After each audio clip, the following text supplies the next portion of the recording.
వీటన్నిటికన్నా గొప్పది రాజకీయం అనేది తెలుసుకోలేకపోతున్నారు. గొప్పది రాజకీయం, వీటన్నిటికన్నా గొప్పది. ఎందుకంటే శాసకుడు గొప్పవాడా, శాసించబడేవాడు గొప్పవాడా?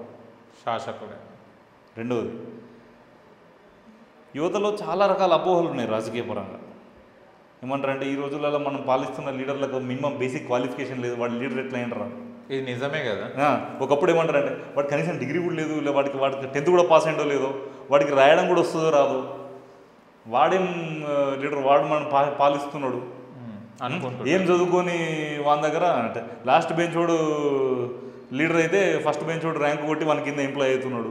ఇట్లాంటి మనం మెమ్స్ కానీ ట్రోలింగ్ కానీ చూస్తూ ఉంటాం. దీని లోపల ఉన్న రహస్యం మనలో చాలామందికి అర్థం కాలేదు. ఏంటా రహస్యం? రహస్యం ఏంటంటే ఇప్పుడు సరదాగా ఈ విషయం చెప్పాలంటే మన ముఖ్యమంత్రి గారు గుంపు మేస్త్రి అన్నారు చూసిర్రా, ఆయన ఉద్దేశం వేరు, దాన్ని అది వేరే విధంగా కన్వే అయింది. ఆయన మా పార్టీ కాదు, మా బద్ధ శత్రువు పార్టీ. అయినా కూడా మేము మా భారతీయ జనతా పార్టీ సిస్టమ్ ఏంటంటే ఏ పార్టీలో ఉన్న ఏ నాయకుడినా మేము గౌరవిస్తాం.